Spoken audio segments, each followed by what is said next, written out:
पिछले वीडियो में हमने देखा कि कक्षा 1 व 2 का रिजल्ट किस प्रकार से तैयार होगा। साथ ही हमने जाना कि कक्षा 1 और 2 में वार्षिक परीक्षाएं पृथक से नहीं होंगी। इनके लिए जो FLN मिशन अंकुर के अंतर्गत आवधिक आकलन हो रहे हैं, इसी आवधिक आकलन से इनका रिजल्ट तैयार किया जाएगा। आज के वीडियो में हम देखेंगे कि कक्षा 1 व 2 के छात्रों का जो प्रगति पत्रक है, जो अंक सूची है, वो किस प्रकार से होगी। अंक सूची नहीं कहेंगे, इसे प्रगति पत्रक ही कहेंगे, क्योंकि इसमें अंकों का कोई उल्लेख नहीं रहेगा। और कक्षा 1 व 2 के छात्रों का जो प्रगति पत्रक है वो HPC होलिस्टिक प्रोग्रेस कार्ड है, समग्र प्रगति पत्रक। आइए देखते हैं कि कक्षा 1 व 2 के छात्रों का जो प्रगति पत्रक है, समग्र प्रगति पत्रक, इसे कैसे भरना है। इसमें बता दें कि 4 चरणों में छात्रों का आकलन होगा इस प्रगति पत्रक में, जो कि आवधिक आकलन जो आपने किया है उसी आवधिक आकलन के आधार पर इसमें जानकारी फिल करना होगा। जैसे हम देखें तो सबसे पहला पेज, जिसमें फ्रंट पेज है, समग्र प्रगति पत्रक लिखा हुआ है और यहाँ पर हमें जो शिक्षा सत्र है, शैक्षणिक सत्र, वो फिल करना होगा 2022-23। इसके पश्चात हम देखेंगे कि इसमें हमें छात्र की जो सामान्य जानकारी है, शाला का नाम है, विकासखंड, जिले का नाम, अनुक्रमांक, वो सभी सामान्य जानकारी इसमें फिल करना है और छात्र का जो फोटोग्राफ्स है वो यहाँ पर चस्पा कर देना है। इसके पश्चात सेकंड पेज में हम देखेंगे कि इनका आकलन प्रारंभ हो जाएगा, जो कि 4 चरणों में होगा। सबसे पहले चरण में सप्ताह 1 से 11 तक मिशन अंकुर के अंतर्गत जो अभ्यास पुस्तिका है, इनके पूर्ण होने के उपरांत जो आपने आकलन किया है वो इसमें दर्ज करना होगा। जैसे आप इसमें देखेंगे कि इसमें पॉइंट्स दिए गए हैं। जैसे पहला पॉइंट इसमें दिया गया है कि व्यक्तिगत स्वच्छता और साफ सफाई के साथ खाने की अच्छी आदतों का पालन करता है या करती है। अब यदि पहला जो पॉइंट है वो पूर्ण करता है, यहाँ पर यदि हम देखें तो इसके लिए निर्देश दिए गए हैं। स्वयं कर पाता है तो पहले बॉक्स में हमें टिक कर देना है। यदि सहायता के साथ कर पाता है तो सेकंड बॉक्स में करना है, और अधिक सहायता के साथ कर पाता है तो थर्ड बॉक्स में इसमें टिक करना है।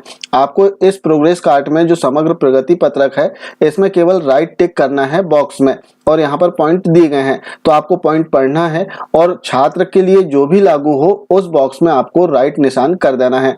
साथ ही इसमें देखेंगे कि पहला जो पार्ट है सामान्य जानकारी के लिए है, सेकंड जो पार्ट है सब्जेक्ट वाइज आ गया है, जिसमें मूलभूत हिंदी भाषा एवं साक्षरता कौशल के संबंध में पॉइंट दिए गए हैं, तो इनके आधार पर इसमें आपको राइट टिक करना है। या फिर नीचे इसमें मार्किंग के लिए भी दिया गया है, जहां मार्किंग करना है वहां पर आप देख सकते हैं कुछ इस प्रकार से मार्किंग के लिए दिया गया है। अब 17 पॉइंट्स हैं, 17 में से कितने मार्क्स इनको आ रहे हैं वो आप यहाँ पर लिख सकते हैं, कितने पॉइंट इन्होंने प्राप्त कर लिए हैं तो वो यहाँ पर आप लिख सकते हैं।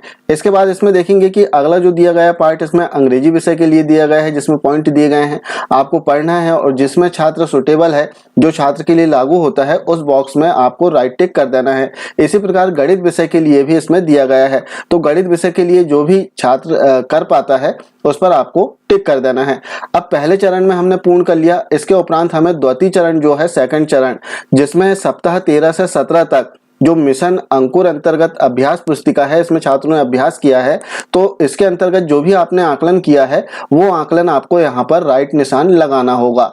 इसी प्रकार इसमें आप देखेंगे कि 4 चरण दिए गए हैं और चारों चरण आपको आवधिक आकलन के आधार पर इसमें फिल करना होगा। जब हमने चारों चरण पूर्ण कर दिया छात्र का, इसके उपरांत हमें अपनी टिप्पणी लिखना होगा। जैसे अंत में आप देखेंगे कि बच्चे की प्रगति के संबंध में शिक्षक की टिप, तो यहाँ पर आपको टिप अंकित करना है। अब टिप अंकित करने के लिए यहाँ पर आप देख सकते हैं कि उदाहरण भी दिए गए हैं, आप चाहें तो इन उदाहरणों की सहायता लेते हुए भी इसमें टिप अंकित कर सकते हैं।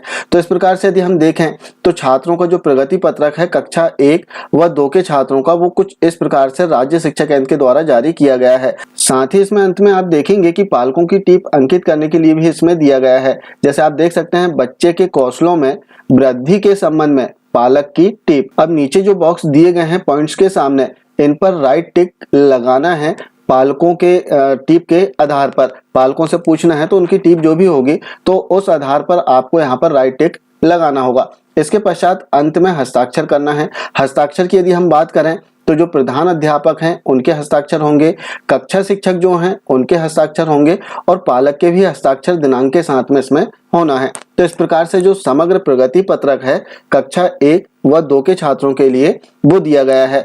अब यदि हम बात करें कलर कोड की, तो जैसे आप देखेंगे कि अभी ग्रीन कलर का प्रगति पत्रक आप देख रहे हैं, तो ग्रीन कलर का जो प्रगति पत्रक है वो कक्षा 1 के छात्र के लिए है। वहीं कक्षा 2 के छात्र के लिए पिंक कलर का, गुलाबी कलर का जो प्रगति पत्रक है वो दिया जाएगा और इसमें भी 4 चरणों में जो छात्रों का आवधिक आकलन है वो अंकित करना है। जैसे आप देखेंगे कक्षा 2 में भी 4 चरणों में जानकारी दर्ज करना होगा, जिसमें पहले चरण में जैसे पूर्व में हमने देखा सेम उसी प्रकार से इसमें भी दिया गया है, जो कि 4 चरणों में जानकारी अंकित करना है।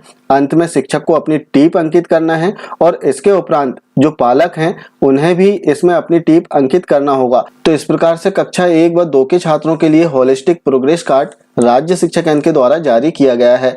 अब यदि इस प्रोग्रेस कार्ड को आप डाउनलोड करना चाहें तो डिस्क्रिप्शन बॉक्स में दी गई लिंक पर क्लिक करके आप इस प्रोग्रेस कार्ड को डाउनलोड कर सकते हैं।